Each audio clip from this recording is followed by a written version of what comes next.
Yeah, I mean, it feels like a pivotal moment, to be honest with you, Pete. A vital one, maybe a turning point. We'll wait and see. Obviously, it's in Manchester City's hands now, but having been 2 goals up against the team that's rock bottom on 9 points, just not good enough for a team that's hoping to win the title.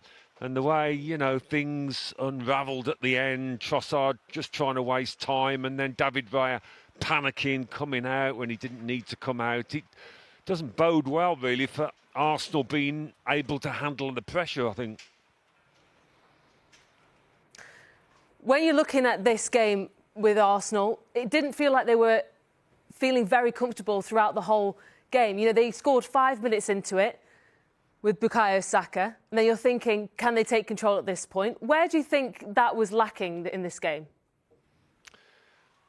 It's difficult to say. That having got off to such a great start, the perfect start, you're thinking, yeah, they're going to put the foot on the accelerator and take the game away from Wolves, but they almost stepped off it, allowed Wolves back into the game, gave them some confidence, and Arsenal did make it difficult for themselves. But a 2-0, you're thinking that it's home and hosed, and then Hugo Bueno produces something special, and all of a sudden this place is alive again, and Arsenal get twitchy. That there were clearly a lot of nerves within the camp. The whole situation seems to be getting the better of them. It did tonight, and going forward, hopefully that won't be the case going forward, but it doesn't bode well, Pete. Yeah, Smarges Merce. You're right, mate. Hi, Merce. It's going to come on full blast now. Being bottle jobs, melting, last few years. It's full on now.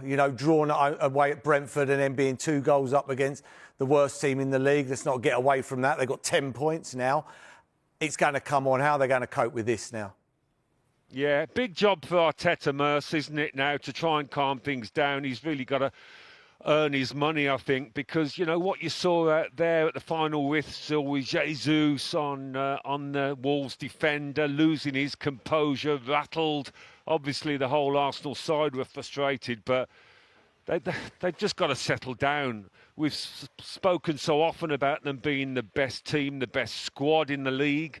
But, that counts for nothing if you haven't got that composure and ability to play and get results under pressure. And as you say, Merce, that word bottle will be used quite a bit in the next few days. Smuds, just a quick one. Thinking about the other side of it now with Manchester City, what will they be feeling now, do you think? Will they be rubbing the lips? Will they be looking at it, going, this is us now, we can catch them? Yeah, I think they will, Connor. Yeah, most definitely. They'll be thinking they can feel our breath on the shoulder. And with their experience, with Guardiola's experience, they'll be really fancying it now.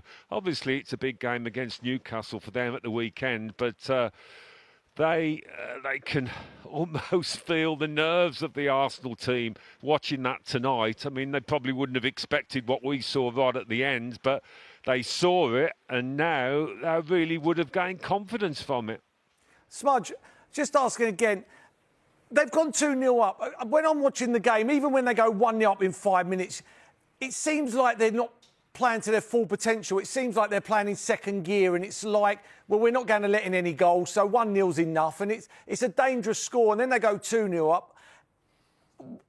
They've got to treat every game like a cup final, and it seems to me they're not at the moment, and it's just a bit lackadaisical.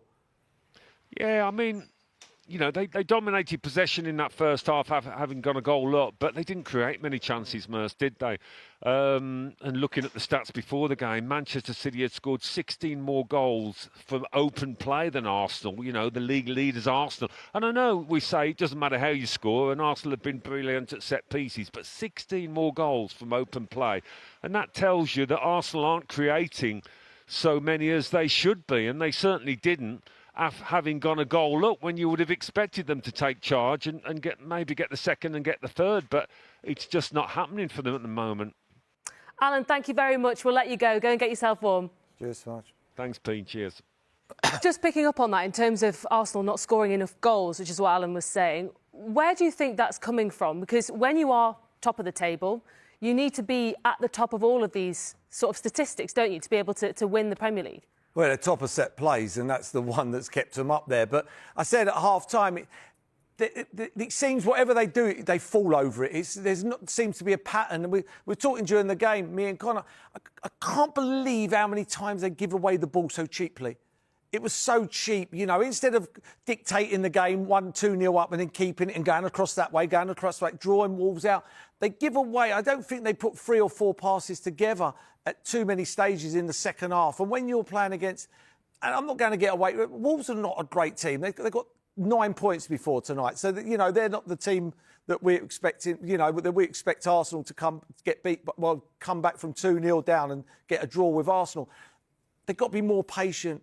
They're forcing it, but they're playing in second gear. And it reminds me when we won the league years ago and it was 1-0 to the Arsenal, it feels like that to me. It feels like we'll get a goal. We're all right now. We won't let in any more goals. It'll be solid.